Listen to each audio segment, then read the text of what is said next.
Evidently, Donald Trump is planning for his occupation of DC to go on forever, or at least until he dies. So I don't know, 6 to 18 months or so, which is still a long time considering it never should have happened in the first place. And it was based on a whole pack of lies about the level of crime there. But no, the White House has released a statement saying that the president was ordering, quote, common sense measures to ensure long-term safety of our nation's capital. And they signed these executive orders that we talked about yesterday. We're gonna dive more into it.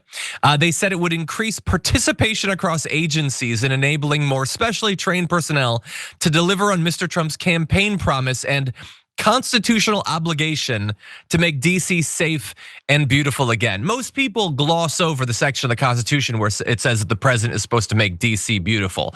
It's like there's like 6 paragraphs about it. You should look into it at some point.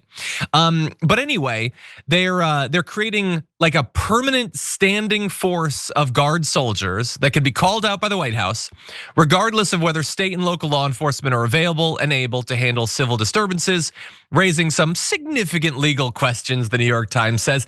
I love how the New York Times, while doing some good reporting, they never want to get too excited about the end of democracy or our constitutional order. They're like, it raises questions.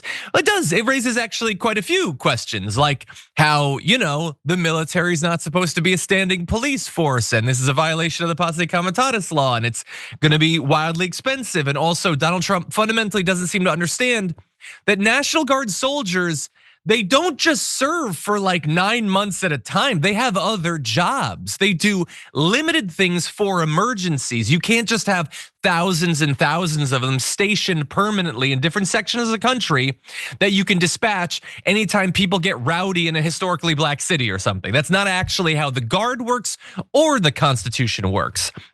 But they found ways to make it even worse than it already seemed. Because in addition to getting like the DEA and Border Patrol and CIA and all those people involved and the National Guard and all that, any right-wing troll that wants to just start violating people's constitutional rights, they evidently can sign up too.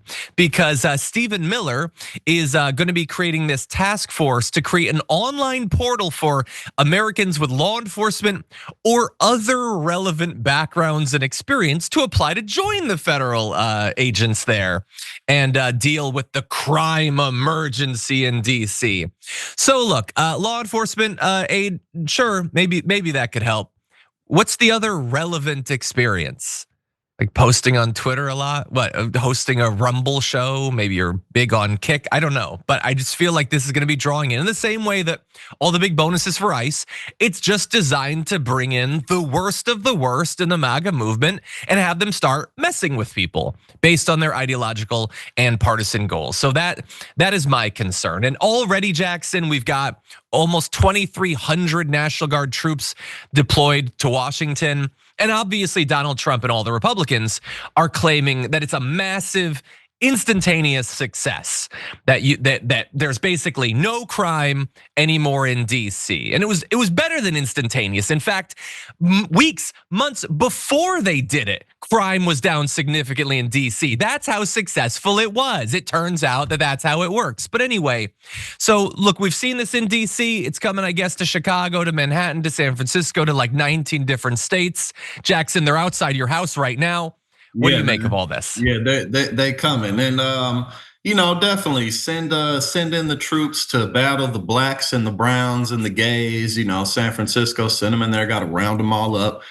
It's at the end of the day, though. I think that people should be under the understanding that Donald Trump probably is going to do everything that he says he's going to do in this regard, particularly because his time in office isn't indefinite. Apparently, he's got a bunch of health risks, which is to no surprise considering just his age. Who he is a repugnant individual who eats McDonald's every day. I mean, so that all makes sense. But also, I think that the closer the end of his term gets, the more sporadic and wild and just crazy he's going to become, because he's paranoid. I mean, what does he really have? Like, sure, he avoided a prison sentence for committing treason on live television, But at the same time, like what does he really have after this term? If he loses the House, Democrats got to pick it up. They're losing with voter registration right now, but it's still a very good chance that Republicans are going to lose the House despite everything that's happening. Then what does he have? And he's definitely thinking about this. So I Mhm. think that because of that, for one thing, he's definitely going to try to have as much direct authoritative control over the country as he possibly can. But also, this, don't forget, is a distraction from him destroying the economy and just a lot of the guardrails that we have within the government, whether it be, entities that protect the environment, what have you. Yeah. Hey, look, I'm stopping all the crime. Don't pay attention to the fact that everything's more expensive. So that's going on too. Yeah, 100%, and only going to get more expensive as we cruise towards those elections.